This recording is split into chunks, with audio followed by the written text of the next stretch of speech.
Taiwan by the Chinese military shows missiles hitting targets like Taipei, and this video has been released with an ominous message. We are able to achieve firepower precision strikes on combat targets anywhere and at any time, as long as the Party Central Committee, the Central Military Commission, and President Xi give an order, we will be ready to fight at any time. Nakita mo ba ang pinakauling pasabog na video mula sa CCTV, ang opisyal na boses ng gobyerno ng China? Ito ay isang nakakagulat na animation. Ito ay nagpapakita ng walang awang pagbubomba ng militar ng China sa Taiwan. Sa bawat patak ng missile sa mga target tulad ng Taipei, ang tensyon ay kapansin-pansin na tumataas. Ang video na ito ay tila nagbabadya ng panganib sa ere habang hinahayag nito ang isang nakakilabot na mensahe na anumang oras, saan man, basta utusan ng ating liderato, tayo ay handang maghasik ng lagim sa kaaway. Ang nakapangingilabot na pahayag na ito ay mula sa bibig mismo ng isang sundalong Tsino na detalyadong inilahad ang kakayahan ng China na tumpak na tamaan ang Taiwan. Isang utos lamang mula kay Xi Jinping ang kailangan at sila'y aatake na. Halika, atin itong pag-usapan, mga kaibigan.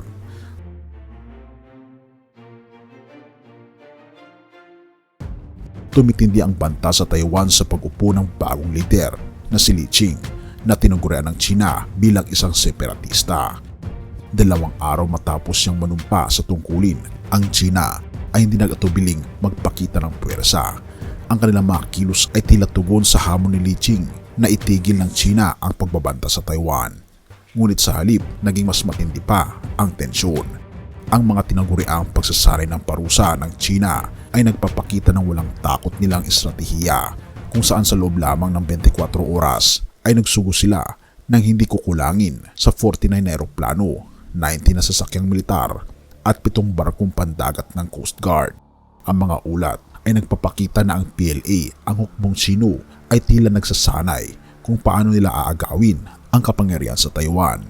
Tila walang takot at buong tapang nilang ipinapakita ang kanilang kakayahang okupahin ang mahalagang lugar sa Taiwan. Isang malinaw na pagpapakita ng kanilang layunin na sakupin ito sa pamamagitan ng dahas. Ang Taiwan ay sa China.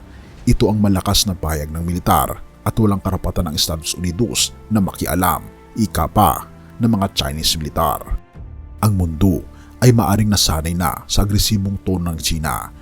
Ngunit ngayong mga oras na ito, ang banta ay mas nakakabahala. Sa isang malawak na mapa na ipinakita, makikita mo ang Taiwan na napapalibutan ng mga pwersang Tsino sa bawat sulok. Ang Beijing ay hindi lamang basta nagsasagawa ng pagsasanay, itinuturo nila ang kanilang mga armas sa 4 na maliliit na islang malapit sa kanilang baybayin, ngunit pag-aari ng Taiwan. Habang ipinapahayag ng lider ng Taiwan ang kanyang matibay na paninindigan laban sa pagsalakay. Tila ito'y paglalaro sa apoy, at sa mundong puno ng mga nagbabantang sigwa, ang sinumang naglalaro sa apoy ay tiyak na masusunog. Ang serye ng pagsasanay ng China ay hindi lamang naglalayong takutin ang Taiwan. Ito ay isang demonstrasyon ng kanilang kakayahang militar na sakupin ang Taiwan. Lahat ay alinsunod sa mga utos ni Xi Jinping.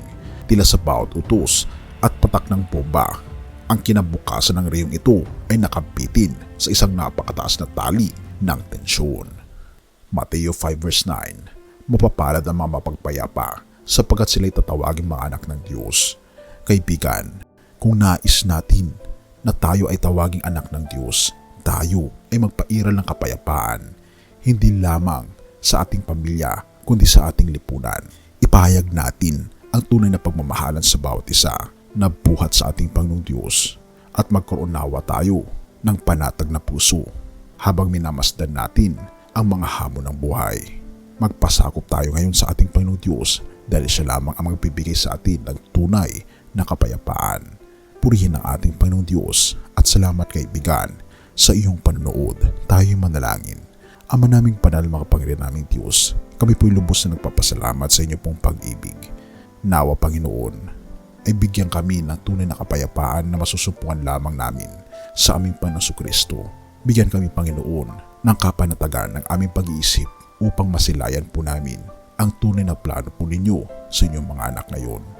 Purihin ka, o aming Panginoong Diyos, at salamat sa inyo pong patuloy na pag-aalaga sa bawat isa at sa pagdinig ng aming mga panalangin, sapagkat ito'y aming samot hiling sa matamis na pangalan ng aming Panginoon Hesus.